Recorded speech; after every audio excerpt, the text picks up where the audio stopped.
Exploding Starlight presents Sunken Dream. Today's episode, Discussing the Patient.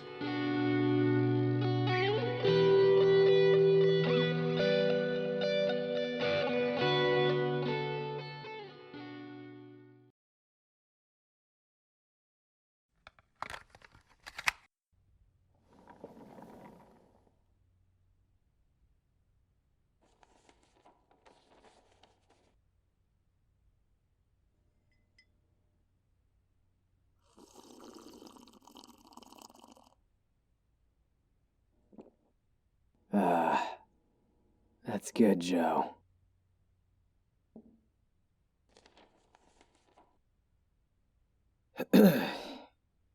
Before I begin, I must state, for the record, my name is Carl Feelong. I've been a counselor at the Arnold Resource Center for nearly 20 years, and I have worked with a number of patients, some more difficult than others. I am not perfect, as no one is. However, I believe my way of going about things has done more good for my patients than bad. Unfortunately, I have come to a rather unpleasant point in my career in which I must admit defeat as my methods have failed. I don't want to believe that to be a possibility, as I've been in the field for a very long time. But I can't avoid the reality of the situation at hand, even if I tried. Due to the previously mentioned incident that has taken place, I've been required to create a write-up for my patient, as it is to be evaluated by the higher-ups and the counselors working with him in the hospital where he is currently residing. I've already typed up said report. This recording is for personal evaluation.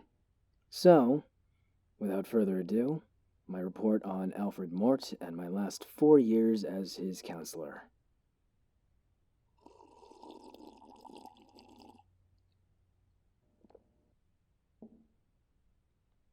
Alfred came to me via email, having been recommended by a former patient of mine who just so happened to be his coworker. Despite this being an introductory email, Mr. Mort was sure to explain to me in detail the tragic events that led him to seek therapy. These events included the violent death of his mother, having to move back to his hometown, and the process of adopting his younger sister, Emily. All very stressful events, of course. While the information wasn't necessary at the time, I forgave it. I think finally being able to talk about it felt good, and I can't blame him for that. Not long after receiving this email, I gave Alfred a call and we set up our first appointment. With most of my patients, the first meeting is never an eventful one. It would have been the same for Alfred, had he not been late.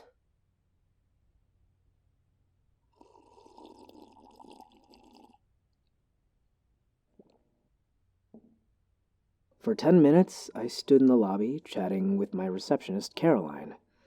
Anyone could tell you I am one for punctuality and tend to get fairly irritated when timed plans are not met. Alfred was 10 minutes late to his appointment, and talking to my receptionist seemed like the easiest way to distract from my irritation. When Mr. Mort finally arrived, he nearly broke the door from its frame the way it swung open. He was a mess, truly.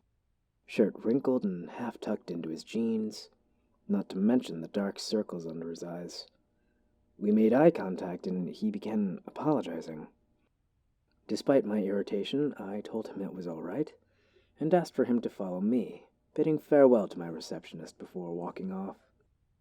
I did not need to turn around to know he was following me, as I could hear his faint footsteps behind me. That, and he was fidgeting. I hate when people fidget. It is such a distracting thing, and quite infuriating. There are other ways to expel nervous energy, so why did he have to fidget? I figured talking might help with whatever anxiety he was having. "How are you today?" I asked. "Tired," he replied honestly.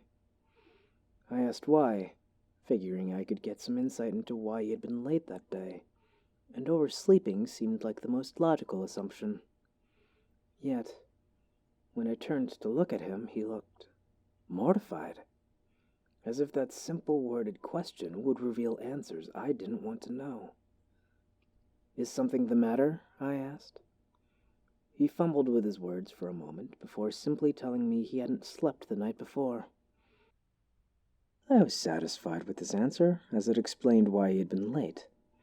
Not to mention it was understandable. From what I gathered in his email, the months prior to seeing me had been quite traumatic, and I can't imagine sleep comes easy in those kinds of situations.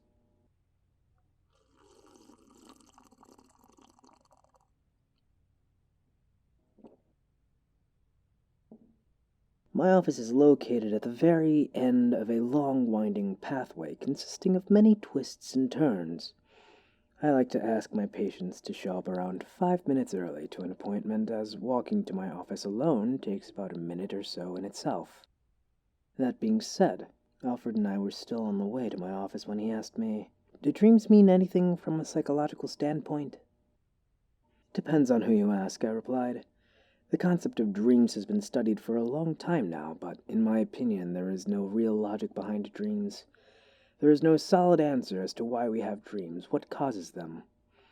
There have been studies on how outside stressors can affect a person's dreams, but even that varies drastically from person to person.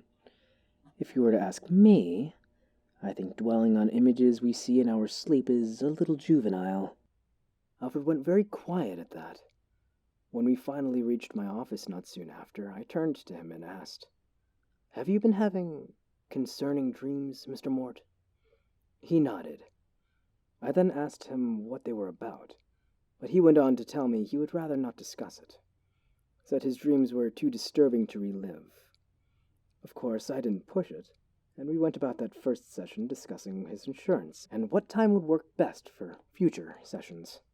At the time, I filed the dreams away as something my patient and I could discuss at a later date, as I was convinced it may come up. I was wrong in this assumption. After all, I'm not keen on forcing my patients to talk about things they do not want to talk about, as I like the conversation to be organic. Alfred never brought up the dreams again, so we never talked about it. To be honest, I assumed the issue had resolved itself.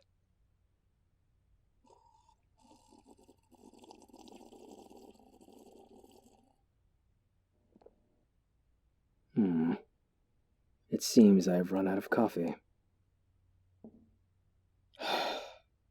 I'm starting to believe by neglecting to talk about these dreams, I am partially to blame for the situation my patient finds himself in.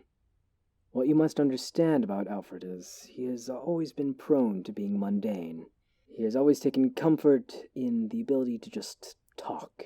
The topic never mattered. At least, it never mattered in a way that was relevant to therapy. He would tell me about a bird he'd seen, or what he had for lunch that day.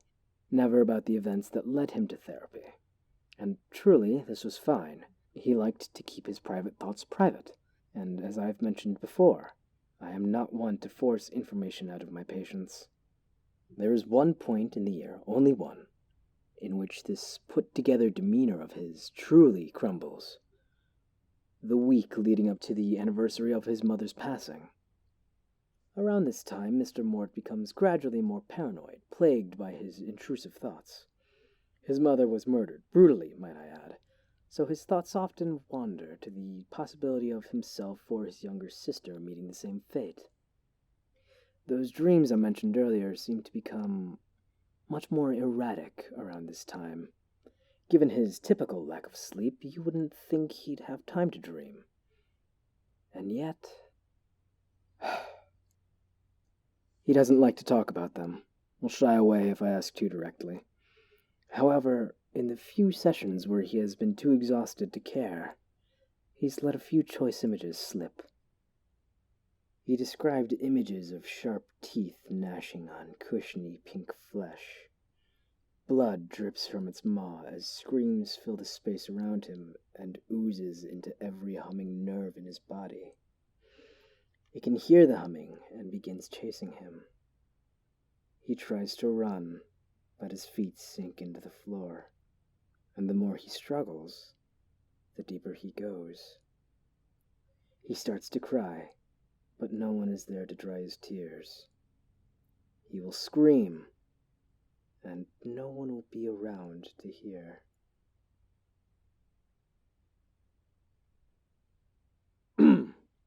Quite grotesque if you ask me. Truly, I can't say it's a surprise he was losing sleep. All of that aside, I want you to know in years past, despite the increasing paranoia, it was nothing counseling couldn't fix. My patient and I were able to create coping strategies to avoid erratic behavior, and it always worked. To be completely honest, I don't know what changed. I believed after 4 years of working with him, I would know Alfred's behaviors relatively well. Unfortunately, on this year's anniversary, I received a phone call from the sheriff's office in regards to Alfred's meltdown. From this call, I was able to gather a short briefing on the events that took place. It had been during one of his fits. He had been alone in his home, boarding up windows, when his younger sister opened the front door, having just returned from school. Alfred had been so out of it he didn't recognize her and began screaming at her, demanding she leave. The neighbors heard the commotion and called the authorities. When police arrived, they found Alfred pacing around his kitchen with a knife in his hand, his sister Emily scrolling through her phone while hiding in the living room closet. Emily expressed he hadn't been wielding the knife when she returned home, and her reasoning for hiding in the closet was due to the fact Alfred had thrown a fit when she tried to go to her room, saying, "You won't hurt Em. You won't," while blocking the stairway. According to the officer I spoke to, Emily seemed completely unfazed by the situation. Because no harm had been dealt, the police let it go. Alfred, however, sent me an email explaining he would be admitting himself to the Conan Psychiatric Hospital and would miss our sessions until further notice. 2 days after receiving that email, I was asked to write this report. When the time comes for Alfred and I to continue working together, we will be touching on those dreams, along with the very evident issues I'd been blind to. I do wonder, what was it this time around that set him off? What could have... Come in.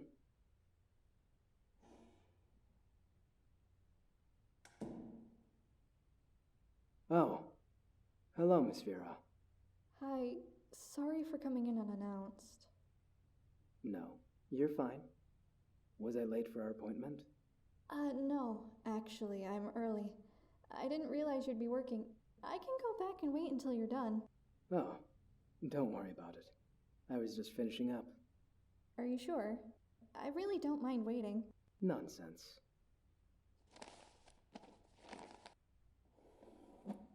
Please, have a seat.